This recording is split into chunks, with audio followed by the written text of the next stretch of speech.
Tonight, voters across California will head to the polls to choose a new governor.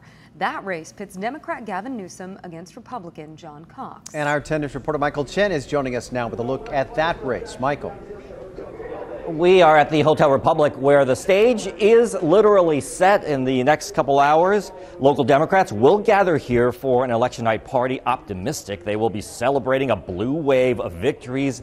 At the top of that ticket, the governor's race, of course. Two-term Lieutenant Governor Gavin Newsom, buoyed by a healthy lead in the polls, voted this morning with his family in his hometown of Larkspur in Marin County. He won't be here, but he will head to a watch party in downtown Los Angeles later tonight. He's bidding to become the first Democrat to succeed another Democrat as governor of California in nearly 130 years. Now, in the race for Senate, no drama when it comes to the winning party. Two Democrats on the ballot.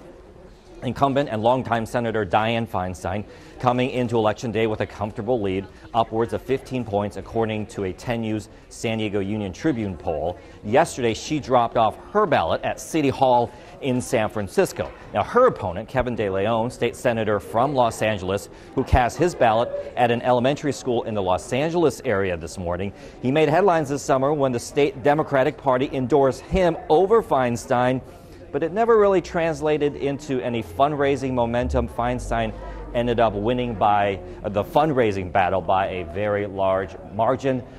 Democrats eyeing victories at the top of the ticket, including, again, that governor's race, but the Republicans have something to say about that.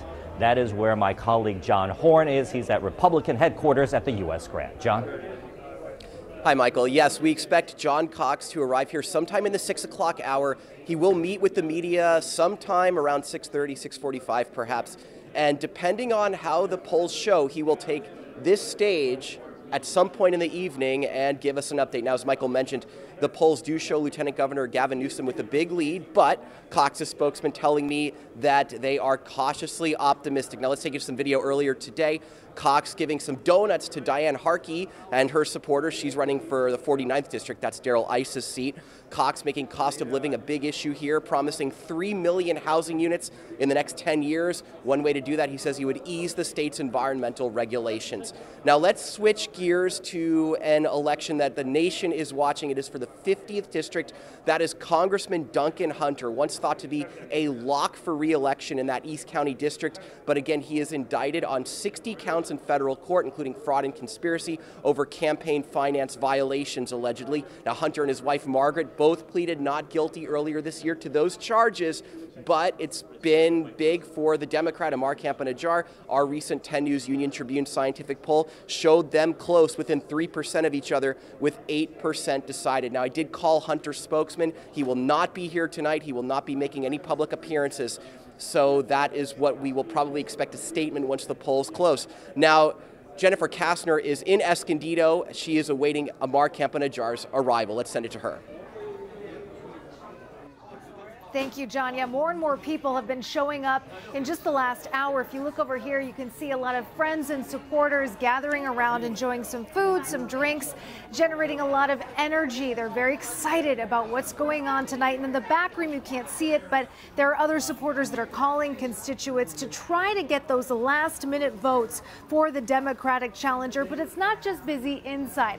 Walk with me out here onto Grand Avenue in downtown Escondido. We're going to show you on the corner back here. We've got a small group of supporters on the corner with their big banner, trying to get the message across to those people driving home to say you've still got time to cast your ballot, to vote for Ajar and Ajar. You still have a couple of hours to go. Right now, and Ajar is up in San Marcos for a private event, and then he'll be on his way down here, arriving in about 2 hours. The 29-year-old from El Cajon is a small business owner who previously served for the Obama administration. He's defended himself against a number of recent attacks made by incumbent Duncan Hunter, who has called and Ajar a security risk because of his grandfather's involvement in terrorism.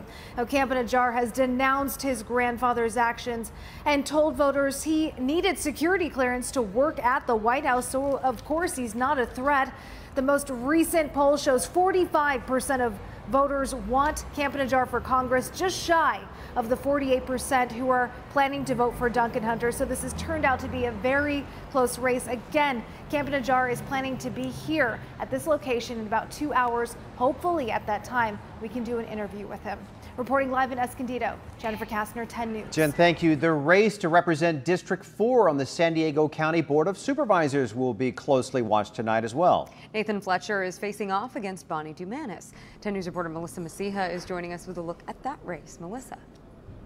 Yeah, a lot of eyes on this one. They are both vying to replace Ron Roberts, who has held that seat since the mid-1990s. Now, we caught up with both candidates. Here's Nathan Fletcher with his family earlier this morning, including Assemblywoman Lorena Gonzalez Fletcher voting. They voted earlier this morning. Now, the Democrats have poured a lot of money into this race in hopes of taking District 4. Fletcher, a former assemblyman, was a Republican turned independent, now has the solid backing of the Democrat Party. Bonnie Dumanis voted at the registrar as well earlier this morning. She worked her way up from typist to judge and eventually district attorney from 2003 to 2017. She said this is the year of the woman and believes she is the right person for the job. Here are their last-minute pitches.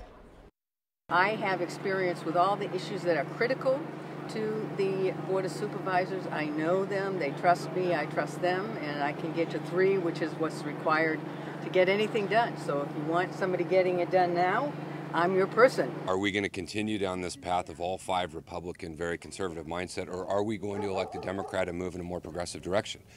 I think the voters are ready for change. I think we're ready to move in a new direction, and we have made that case, and here in a few hours we'll find out. Fletcher was a top vote getter during the primary. Of course, we'll see how tonight turns out. Reporting live at the U.S. Grant, Melissa Masiha, 10 News.